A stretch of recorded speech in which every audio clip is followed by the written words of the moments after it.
There's a silent battle happening in the body after 61. Most people don't even know they're fighting. It's not just about aging. It's about atrophy, the quiet erosion of muscle tissue that can shrink strength, energy, balance, and even cognitive resilience. But here's what might surprise you.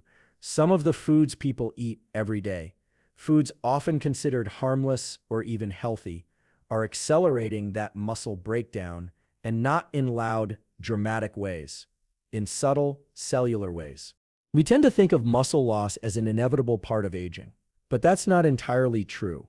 What the research shows is that much of the decline we see after 60 is not due to age alone, it's due to behavior. Lifestyle, diet, and metabolic shifts play a far more powerful role than most people realize.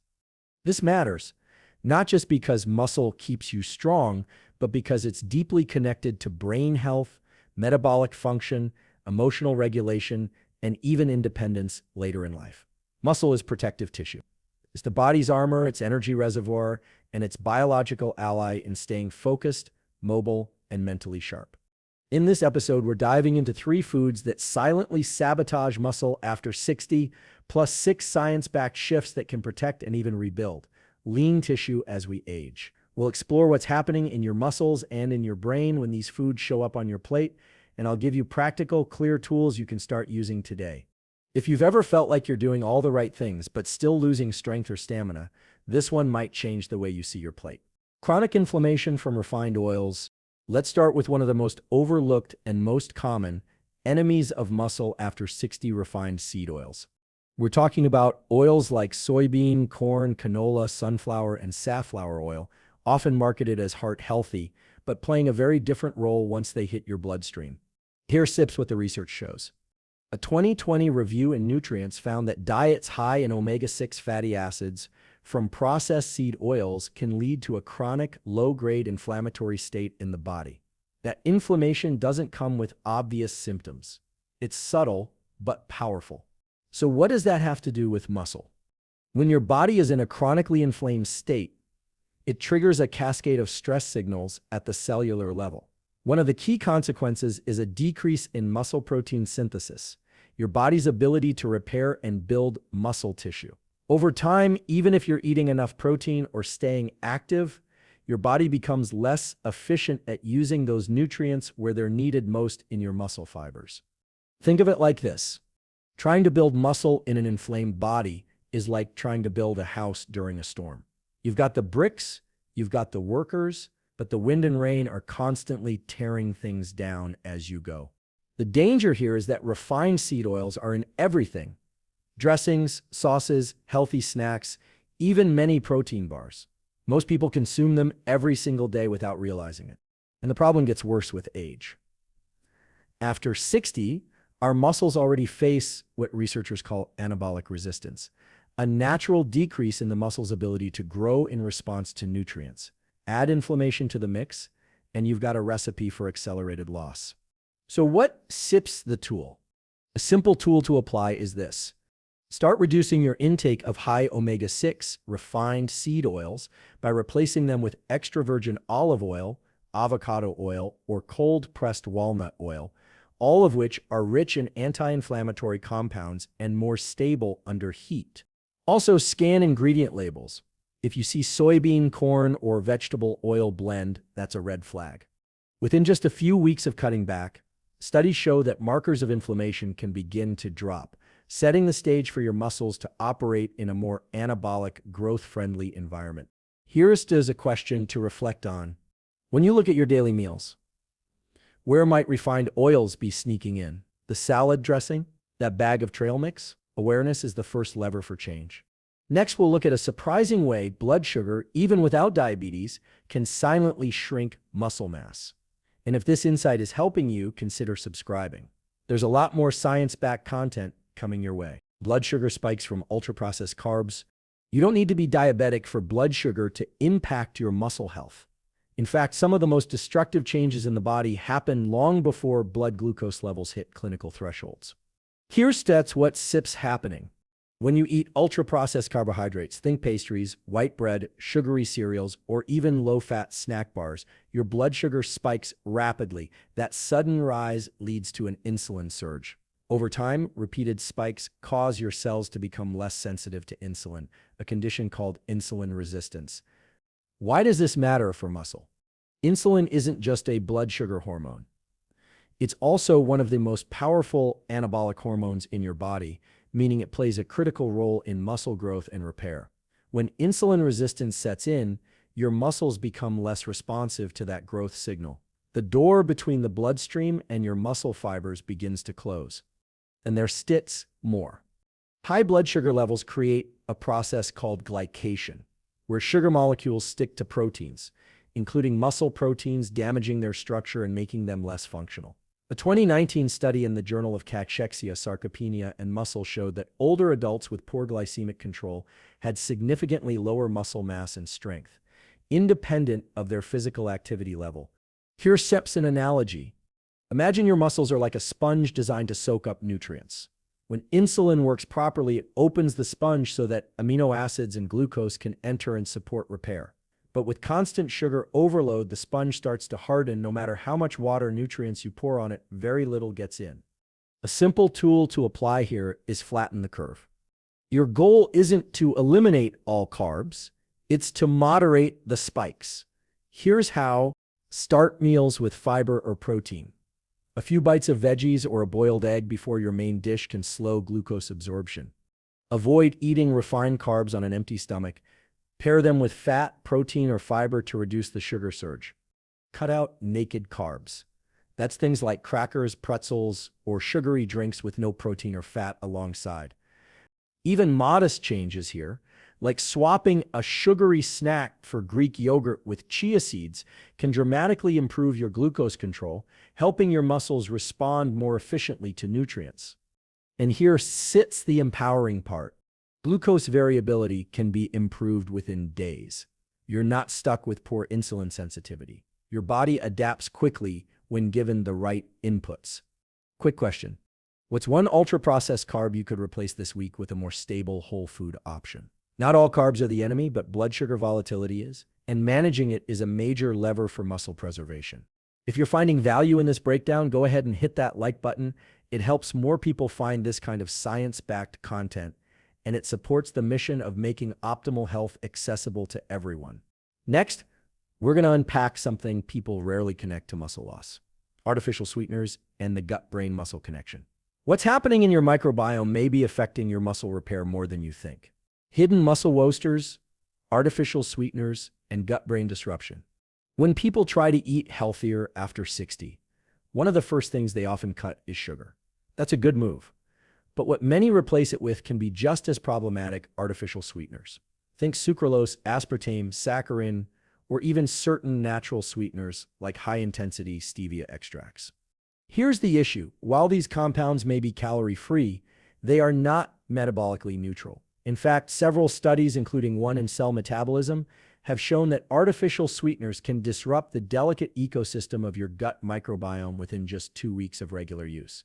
And what does your gut have to do with muscle? A lot more than most people think. The gut isn't just a digestive tube. It's a neurochemical command center. It's where short-chain fatty acids are produced, which regulate inflammation, where vitamin absorption occurs, critical for muscle function, and where about 70% of your immune system resides. A disrupted gut leads to poor nutrient signaling, chronic low-grade inflammation, and impaired hormonal balance, all of which interfere with muscle recovery. Think of your gut like soil. If the soil is unhealthy, it doesn't matter how much water or fertilizer you pour on a plant, it simply can't grow well. Similarly, if your gut microbiome is out of balance, your muscles can't fully respond to the nutrients you're eating or the workouts you're doing. Artificial sweeteners also affect dopamine signaling and glucose metabolism. A 2022 study published in Frontiers in Nutrition found that sucralose not only altered gut flora, but also impaired insulin signaling in muscle tissue, meaning it made it harder for muscles to absorb glucose even with normal insulin levels. So what sets the move? A simple tool to apply is the gut-first sweetener filter. If it's hyper-sweet, 200 to 600 times sweeter than sugar, It's likely a microbiome disruptor. Sucralose, aspartame, and saccharin fall into this category. Opt instead for microbiome-friendly sweeteners like raw honey in moderation, whole fruit, or small amounts of pure monk fruit extract. These tend to be less disruptive and often come packaged with beneficial antioxidants. Watch your labels. Many healthy protein powders, electrolyte drinks, and low-carb bars are loaded with artificial sweeteners, even when marketed as clean or natural. And here sits the good news.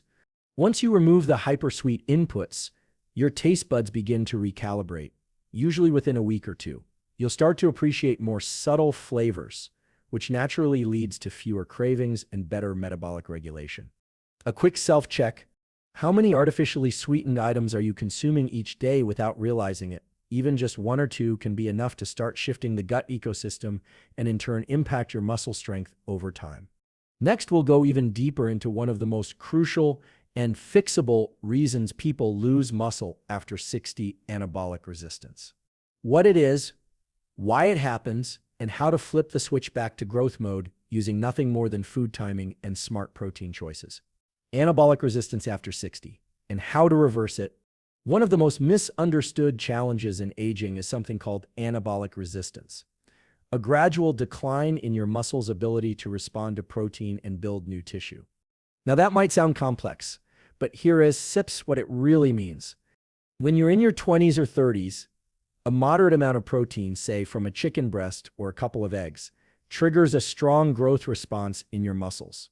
But by the time you reach your 60s, that same amount of protein no longer sends the same signal. The body becomes less efficient at converting dietary protein into muscle. But here's what's crucial. This isn't just aging. It's a combination of metabolic shifts and lifestyle patterns. And most importantly, it's reversible. Let's look at the science. A 2016 review in the American Journal of Clinical Nutrition found that older adults often need at least 30 to 40 grams of high-quality protein per meal to stimulate muscle protein synthesis, roughly twice what younger adults require. This is because the threshold for triggering that growth signal has increased. Think of muscle like a radio. When you're young, even a low-volume signal, a small amount of protein comes through loud and clear. But as we age, the static gets louder. You have to turn up the volume, meaning increase the quality and quantity of protein to get the same effect. So how do you do that? Here SIPs a simple science-backed protocol to apply. Hit a leucine threshold at every main meal. Leucine is an amino acid that acts as a switch for muscle growth. Aim for 2.5 to 3 grams of leucine per meal, which you can get from 5-6 ounces of chicken, turkey, or beef, 1.5 cups of Greek yogurt, 3 whole eggs plus a slice of cheese, or a high leucine plant-based combo like lentils with quinoa and tofu. Distribute protein evenly throughout the day. Many older adults load their protein at dinner, but research shows that evenly spaced protein intake 30 to 40 grams per meal leads to significantly greater muscle retention and repair. Don't skip breakfast, especially if you're over 60. After an overnight fast, your muscles are in a catabolic breakdown state. A protein-rich breakfast within 60 minutes of waking up can shift the body into an anabolic growth-supporting mode for the rest of the day. Combine protein with resistance. The anabolic signal gets even stronger when you pair dietary protein with movement, even something as simple as 15 minutes of bodyweight resistance or light dumbbells around mealtimes. This is where real transformation happens, because unlike many aging processes that feel out of our hands, anabolic resistance responds quickly to the right inputs. Within weeks, you can start to feel stronger, recover faster, and preserve more lean tissue. Here SEP's a question to reflect on. Are you consistently getting enough high-quality protein at every meal, especially breakfast? And more importantly, is that protein reaching the anabolic threshold or just skimming below it? If this is hitting home, be sure to subscribe. This channel is all about evidence-based tools that help you stay strong, clear, and grounded, especially when the world is noisy with misinformation. Next, we'll uncover the link between cortisol, emotional eating, and muscle breakdown, and why the timing and mood of your meals may be just as important as what's on your plate. The cortisol-muscle connection. How stressful eating patterns shrink strength. Let's step away from macronutrients for a moment and talk about something far more subtle, but just as powerful: your stress patterns around food. Because here's the truth: it's not just what you eat, it's when and how. Chronic stress, irregular meals, emotional eating, and late-night snacking all have one thing in common. They elevate cortisol, the body's primary stress hormone, and when cortisol stays elevated for long stretches, especially in older adults, it becomes catabolic. That means it breaks down muscle tissue. What's happening in your brain and body here is fascinating. Under stress, the hypothalamic pituitary adrenal HPA axis activates, sending a signal to release cortisol. In short bursts, this is helpful. It mobilizes energy and sharpens focus. But when stress is chronic or meals are erratic, cortisol remains elevated. And elevated cortisol tells your body preserve fat, break down muscle, and slow down repair. A 2018 study in the Journal of Clinical Endocrinology and Metabolism found that older adults with higher cortisol rhythms throughout the day had significantly lower lean muscle mass and grip strength, even when controlling for physical activity and protein intake. Here sits a real-world example. Have you ever skipped meals during a stressful day, then found yourself eating a large dinner late at night, followed by poor sleep? That sequence, irregular meals, stress, late eating, and disrupted recovery, is a perfect storm for muscle loss. And here's the twist: cortisol doesn't just break down muscle, it also blunts the muscle's response to protein. Meaning you could be eating well, but the stress chemistry is short-circuiting the benefits. So what sips the move? Here steps a simple, effective framework I call the cortisol calm eating window, designed especially for people over 60. Anchor your first meal within an hour of waking. This helps regulate your circadian rhythm, stabilize blood sugar, and reduce morning cortisol spikes. Keep your meals consistent, both in timing and content. Aim for roughly the same eating window each day, for example, 8 a.m. to 6 p.m., with 3 balanced meals and minimal snacking. This helps regulate your internal clock and hormonal balance. Avoid heavy meals late at night. Eating within 2 hours of bed can interfere with deep sleep and spike cortisol at night, which blunts overnight muscle repair. Bring emotional awareness to the plate. If you notice stress eating patterns, use a pre-meal ritual: 1 deep breath, 1 pause. Even 10 seconds of calm before eating can help shift you out of fight or flight and into a parasympathetic rest and digest state. Here sits the empowering part. You don't need to eliminate stress, you just need to change your rhythm with food. When you eat calmly, consistently, and earlier in the day, your hormones work with you instead of against you. Quick reflection: how consistent are your meals? And how calm is your state when you eat them? This might be one of the most overlooked muscle-preserving strategies available, and it costs nothing to implement.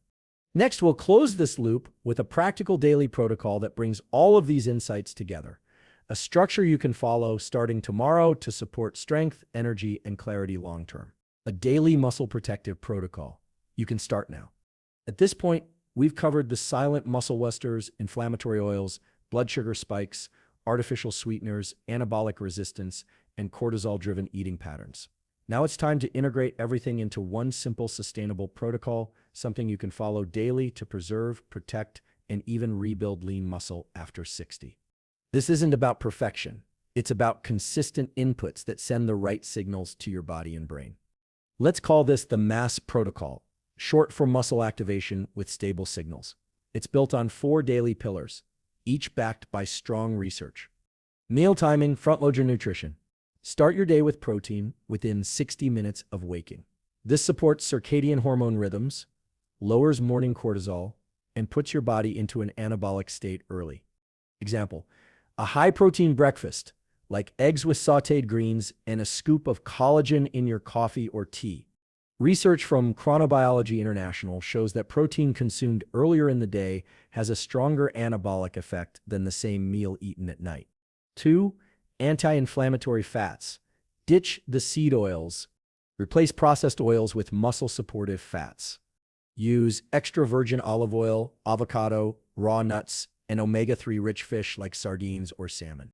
A 2021 study in nutrients linked olive oil consumption with increased muscle function and lower frailty scores in adults over 65.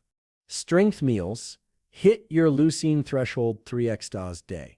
Target 30 to 40 grams of high-quality protein at 3 meals per day, each containing at least 2.5 grams of leucine. Combine animal proteins with plant-based diversity. Include resistant starches like lentils or sweet potatoes for glucose control and gut support. Stable glucose, stable gains. Balance blood sugar to avoid catabolic spikes and crashes. Always pair carbs with fiber, fat, or protein. Avoid naked carbs like crackers or sugary drinks on their own. Consider a short walk after meals.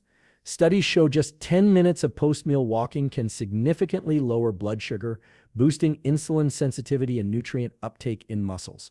Bonus, evening wind down =, overnight repair. Avoid heavy meals 2 hours before bed.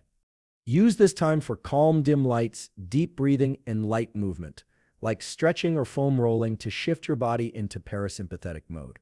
Remember, muscle repair happens in sleep, not during the workout, and your dinner timing affects your recovery window. The beauty of this protocol is that it doesn't require massive change, just intentional rhythm. Each day becomes a signal to your body. We are still growing, we are still building, we are not done. Here's something to ask yourself. If you followed these 4 pillars for the next 30 days, how would your body feel different? What would happen to your energy, your strength, your sense of momentum? This protocol isn't just about muscle. It's about preserving the freedom that strength gives you. To move, to think clearly, to live on your own terms. Coming up next, we'll wrap it all up. I'll recap the science, reinforce the why, and leave you with one clear action to take today. Muscle is more than strength. It's not just about lifting groceries or climbing stairs. It's about preserving your independence, regulating your blood sugar, supporting your immune system, and even protecting your brain. After 60, muscle becomes one of the most powerful biomarkers of healthy aging, and what the science shows is that its preservation is within your control. Let's quickly recap what we covered today. We started by exposing the silent saboteurs, 3 common foods that quietly accelerate muscle breakdown: refined seed oils, which inflame the body and interfere with protein synthesis; ultra-processed carbs, which spike blood sugar, impair insulin sensitivity, and trigger catabolism; artificial sweeteners, which disrupt the gut microbiome and blunt hormonal signaling to your muscles.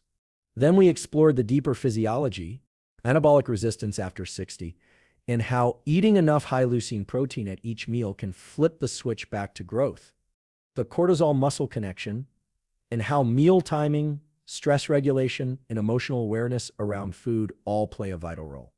And finally, the MASS protocol, your daily blueprint for staying strong, stable, and mentally sharp as you age. Here is the deeper truth. Your body is listening to every bite, every signal, every rhythm you give it. And even after 60, it's still willing to adapt. The science is clear. Muscle can grow, strength can return, the brain can sharpen, the gut can rebalance, but the signals must be consistent and intentional. So here sits my challenge to you. Choose one shift, just one, and implement it today. Maybe it's replacing inflammatory oils with olive oil. Maybe it's hitting that 30-gram protein mark at breakfast. Maybe it's noticing how stress is showing up at the dinner table and taking one deep breath before your next bite. Small actions compound over time. What feels minor today becomes momentum tomorrow. This is how transformation happens, not through extremes, but through daily signals of self-respect and alignment. And if this episode gave you clarity, insight, or even just a small push in the right direction, I invite you to be part of this mission. Like the video if it served you, leave a comment below and share the tool you're going to implement first. I'd love to hear it. And subscribe to join a community that's growing stronger, sharper, and more grounded with age, backed by science, powered by intention. Your future body is listening. Start the conversation today.